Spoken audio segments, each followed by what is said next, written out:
悠悠如雪上，從銀河悠悠透沙場，茫茫微風中輕滲，是那清清桂花香。又到六四啊！我諗起2017年嘅韓國電影《出租車司機》，當年喺中國被禁播啊！中國共產黨作賊心虛都幾好笑。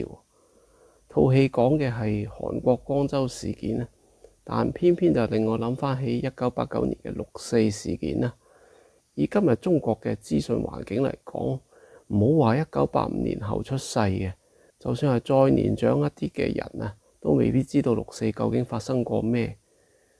六四嗰陣我讀緊小學，我好記得晚黑睇電視，中央台呢播嘅係軍隊追趕啲示威者，但香港電視台呢就睇到向人開槍嘅畫面。我仲記得見到一連串嗰啲被燒黑嘅坦克呢，甚至係仲出緊煙嘅嗰啲坦克，好多軍佬呢個肚呢就被燒到爆開啊！啲腸啊一盤盤咁露獻獻咁啊，同佢哋燒焦炭化嘅嗰啲屍體呢，就形成好鮮明嘅對比。而且啲人腸啊，人嘅腸啊，有啲黃油咁嘅脂肪粒嘅。咁啱呢，我嗰陣係食緊糯米飯，我就話啊，好似啲糯米飯啊。嗰時我唔知道佢哋點解會咁死法啊，是非不分啊。咁啊，好幾晚都聽到東風路出邊啲大學生坐住公交車大叫打倒李鵬。咁事後我問老師點解要打倒李鵬呢？老師話啲人亂噏嘅，冇依回事。仲有一次學生遊行咧，經過倉邊路，我老豆單位嗰度可以睇到嘅。咁嗰陣公檢法咧就仲係中立嘅，其中一個差佬就喺窗台對住遊行嗰啲學生咧就拍手鼓掌叫好。咁之後就被秋後算賬，冇得升職。其實死幾多人，中共都唔在乎嘅。對中共嚟講，做軍佬嘅只係契弟，示威者只係奴隸。喺中共眼中咧，都係畜生不如嘅，只係數字啫嘛。好似我咁啊，我嘅關押編號咧就係 A1231，我係嗰一年被關押嘅第1231個人。好多人死，亦有好多人獲益。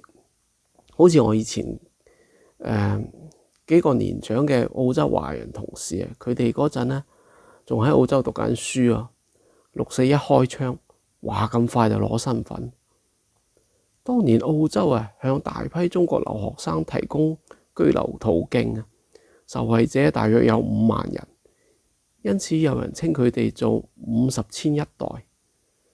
我以前參加過華人社團，睇社團網站啲重大歷史事件咯，講到80年代末90年代初，收留救助咗大量中國同胞，但對究竟發生咩事隻字不提。成件事咧就被刻意抽空咗背景同原因，好似六四從未發生過咁。雖然社團創辦人係香港人，睇嚟都已經係被滲透得好犀利。咁多人死都要留喺澳洲，偏偏有啲中黨愛國嘅人呢又想返廣州。我仲幫條友寫嘢，係咁寫嘅，至於佢之後有冇改就佢嘅事啦。我申請恢復中國國籍，理由如下：我2010年向澳大利亞移民局遞交技術移民申請並成功，當時只有35歲，對海外生活無限憧憬。喺澳大利亞生活咗5年之後，冇經過深思熟慮就申請加入澳大利亞國籍。隨住時光嘅流逝，生活喺廣州嘅父母年紀越嚟越大，需要照顧。另外我越嚟越感受到，由於文化嘅原因，生活喺異國他鄉，遠冇喺廣州嗰種快樂同有歸屬感。於是我決定義無反顧咁返中國。另外，作為一個中國人，攞住本外國護照，心理上都覺得唔舒服。依家中國越嚟越強大，國際地位越嚟越高，身為中國人有強烈嘅自豪感。以上係我申請恢復中國國籍嘅原因。真係好悲哀，佢返廣州之後，我再都冇同佢聯繫，或者其實係我唔想再聯繫佢啦。又到6/4啊，夜已深，早唞啦。